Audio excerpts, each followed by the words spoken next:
It's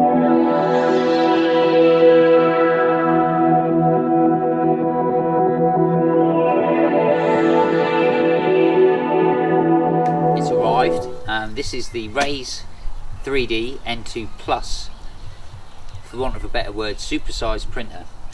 First thing to say about it, what a big box. Any 3D printer obviously that's coming on a pallet is going to be big. You will need to get into the box to start with, I'm guessing, some industrial scissors and my Stanley knife. So we've got 8 straps to get off first to get into the first layer. So let's have a look and see what we've got.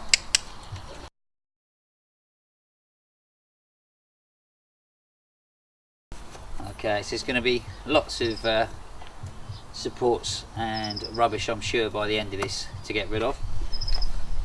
If you consider I'm 5'11", this is a behemoth of a box. It's got to be 4'11" on the pallet, I would guess. So let's take off some more of the packaging.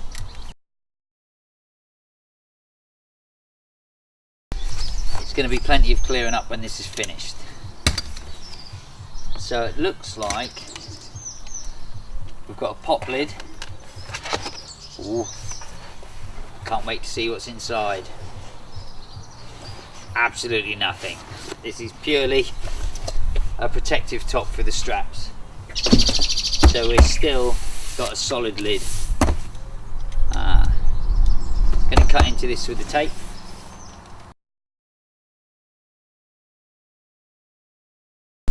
Now we're getting somewhere. What's inside? Polystyrene. I might just put these down.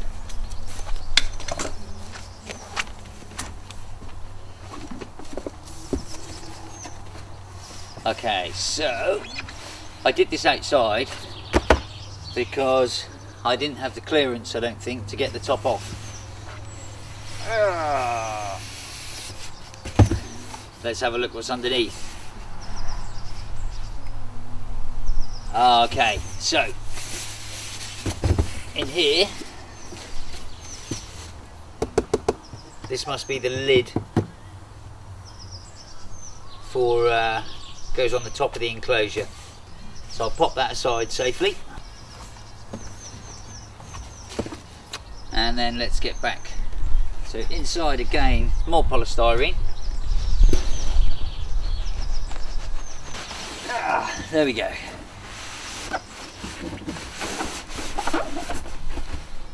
Well, it sure is packed well. So we've got 2 of these, one either side, holding it in. Okay, I think it's to be easier to lift the cardboard. So let's do it this way.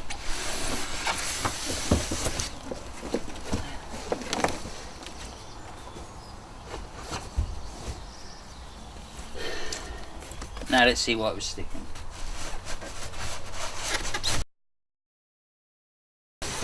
Alright, there she is.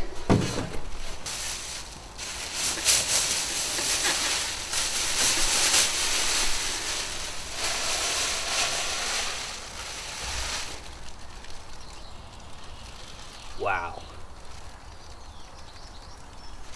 That is massive. There seems to be an odd Allen key laying around on the top. I'm hoping there's no more just laying about.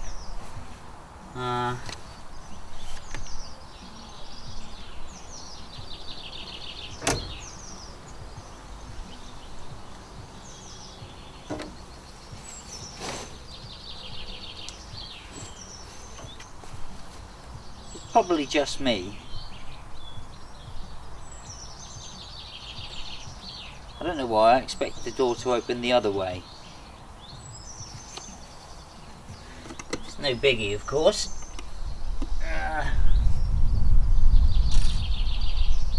But no, I expect that to open that way. Anyway, so I now need to get it off the pallet, and I don't know I don't think I'll be able to do this on my own.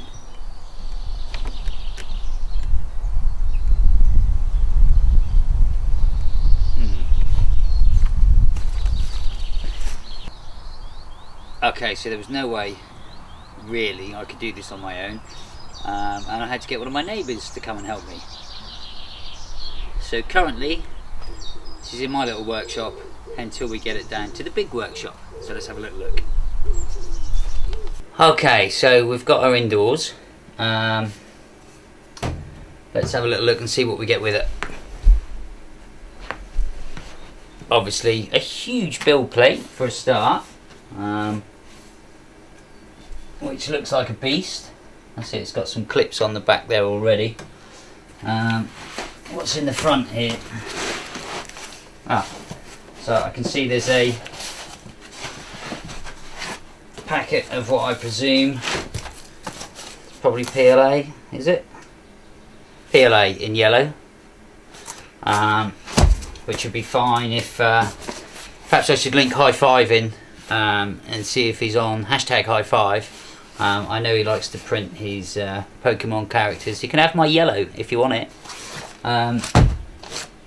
Instruction manual, quick start guide. So I will have a look in here. I know when I watched High Five, he recommended that this was a really good thing to do. And to be fair, with something like this, I probably will go through the guide. In the bottom, we have some Allen keys and a box. Inside the box, okay, so we have some bits to put together. So I can see obviously the power lead, the REC3, some I Love Raise3D stickers. I'll save them to see what I think of it first. Nozzle. Oh, that's the obviously the grip for the PLA pipes. The spool holders, and then a few USB key. I know I did hear that there should be some designs on there that you can use for your test prints. Although again, when I watched High Five, his was completely blank. So we'll see what's on mine. Some other spares, and it looks like another packet of PLA. So this is the red 1.75, and I'll keep that one. Might do some Iron Man bits. Okay. Also in the base there is, let's have a little look. So this must be my build plate, and we'll take this apart and have a look inside.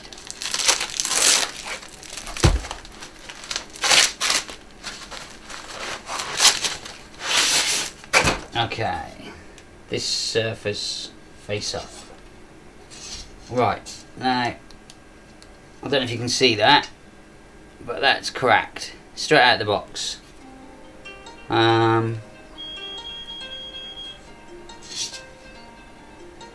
Chipped on the end as well. I better report that to 3D. I'm sure they'll sort that out. Okay, so I've just spoken to Technology Outlet, who I get my bits from, and they're sorting me out a new base plate. So let's move on with the unpacking. I see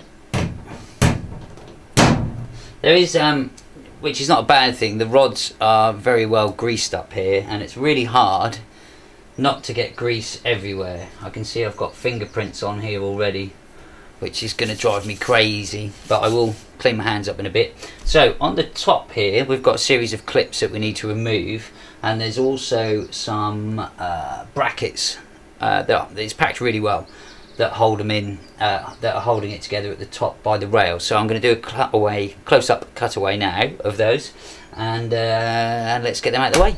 Okay, so looking in the top of the machine, we've got a set of remove the clips before operating. So there's 3 there, 6, 9, 12 holding it together, and then under here and under here we have some brackets that we're told we need to remove.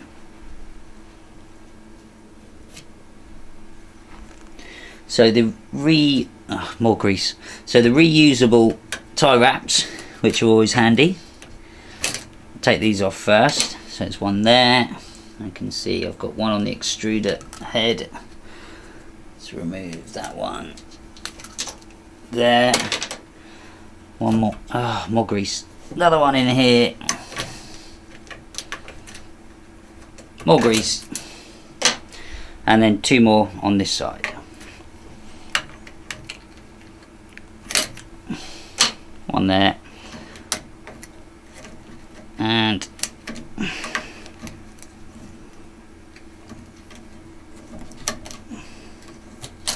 one there.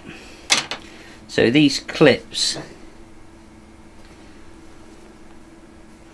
must just pop. Yeah. Okay, yeah. Oh, so there's actually, I think there's 6, 12, 24 in total. And these are just clipped on. You can see my greasy fingerprints already. So it's one up.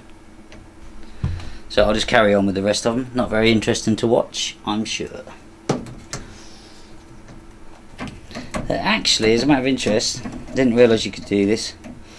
If you separate them slightly, they're actually easier to get off. As I found out on the very last batch of 6. Typical.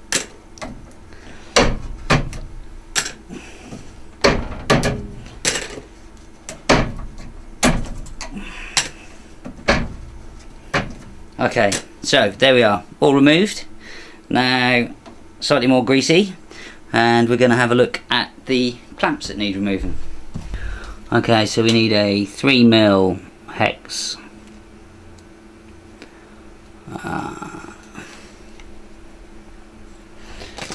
To remove the nuts just under here.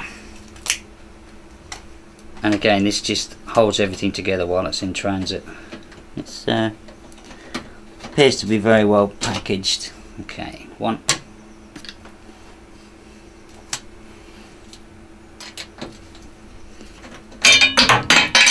Okay, that was not the most graceful landing, but there's one half of the bracket.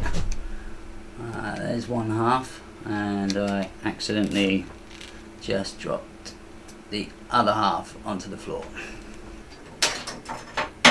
Yep, dropped it again. Okay, anyway. So that is the bracket that holds it into place. Power lead is plugged in the back. I'm going to clear the top, wash my hands, and then we'll try a test print, hopefully. Of course, I don't want to forget the PLA reel holders. They look relatively simple to install. I'll just pin this round so you can have a look. So if we come round to the back, or actually I think it's the side on this, like so, and drop in our reel holders. That literally just slots into place. Okay, one there, one there. Okay, and then I've got 2 feeder pipes just here to 1.7, well, for the 1.7mm, and that's coming straight out of the top of the machine just here.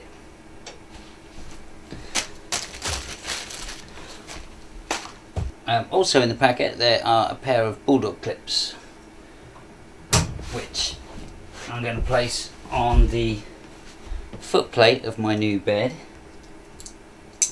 just on the front, to hold that and lock it down. There's 2 on the back that already came fitted.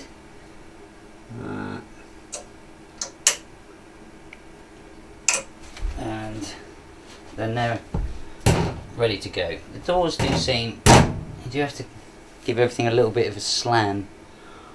In particular, the door on the side for the PLA I found very difficult, well, awkward to shut. You have to kind of lift it a bit. But I'm sure the print quality is going to make me forget all that. So, we're nearly there. So we need some PLA, or I might try some PT. Let me grab some. Okay, so I'm going to use some petg tea glass for my test print. Going with white because my current project is very white based. So if we take out a reel of this on the 1.75 of course, and load it up.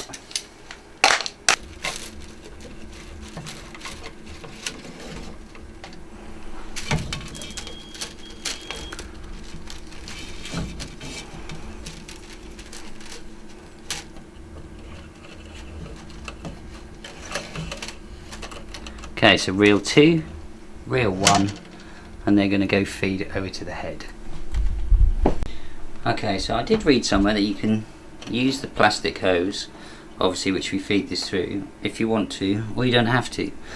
I'll find out how true that is in a minute. So of course, reel 1, I'm going to pop into the first, and second reel, I'm going to pop into number 2, like so. Might not look the prettiest without the pipe, but I have heard that it's more reliable. Who knows?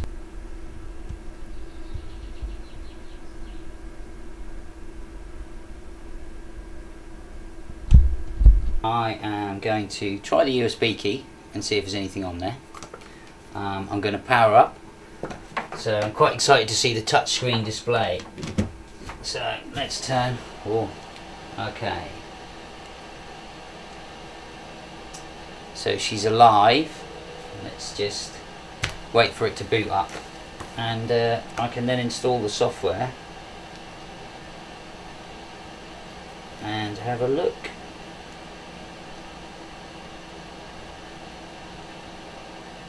So it's currently going through its startup sequence, and we're waiting for the display screen. There we go. Okay, left and right nozzle temp, the heat bed temp, and then I can print, check the utilities, tune, or as we are at the moment on the home page. The print will go through, even though N2 Plus is pre-leveled in the factory. Please press Z-axis home button to check if the leveling has changed during transit. Press Z-axis home. So let's have a little look.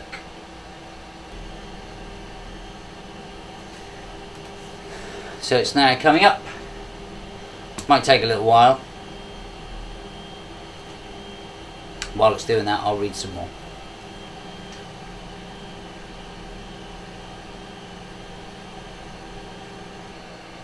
Okay, that looks pretty damn accurate. We will step back to the home screen. So the bed. So I'm going to pop in the USB and see what, if anything, is on it. Okay, so I'm going to pop the USB into the side of the readout.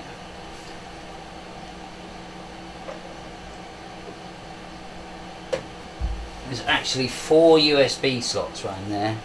4, count them. Okay, so if we go over to, I guess, print, then we want to go to the USB storage. SDA1, what have we got on it?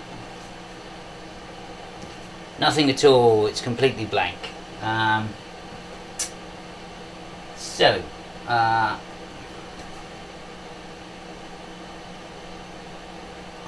going to have a look and see what I've got on an SD card. Bear with me a moment. But it did say there's stuff on the USB, and that's myself and High Five also on YouTube, I've noticed, has had a blank card.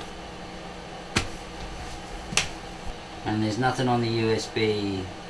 So I'm going to have to stop, load the software, reslice some files, and then I'll be back.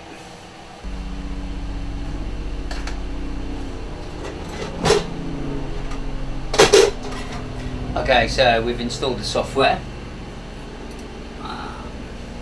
Just doing the drivers.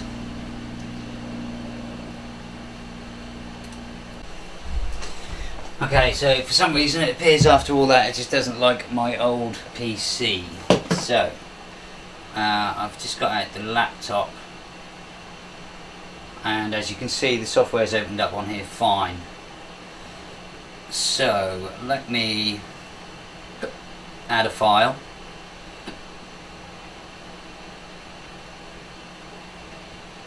Panel 5, so I can see that's the file I want to have a go at. Let's start with something nice and easy. Not. Okay, that all looks good. So if we go over to Slicer, I want it in, for now, standard quality 1.75, yes, ND2, yes, yes, yes. Layer height 0.15, 10% fill, 2 shells, infill of 70mm a second. Let's edit that. Let's have a look, let's slice it.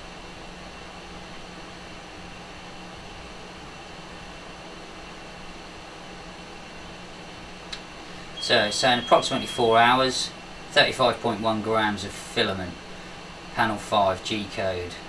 Export it and we'll save it onto the same card. In fact, let's put it on the USB. Okay, SD card is in, so let's now try again. USB storage, says there's one file and I can see it there. So there we go. So if I select it, it will now give you a readout of everything on there. 8.6 meg, layer height, shell width, infill speed. I think we're ready to print. So it's loading the file, preparing to print.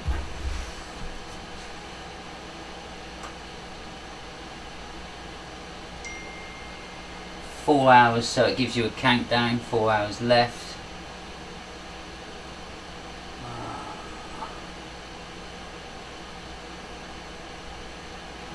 Left nozzle temperature, you can see it, so it's obviously just getting ready. And then once that's ready, I think we'll begin.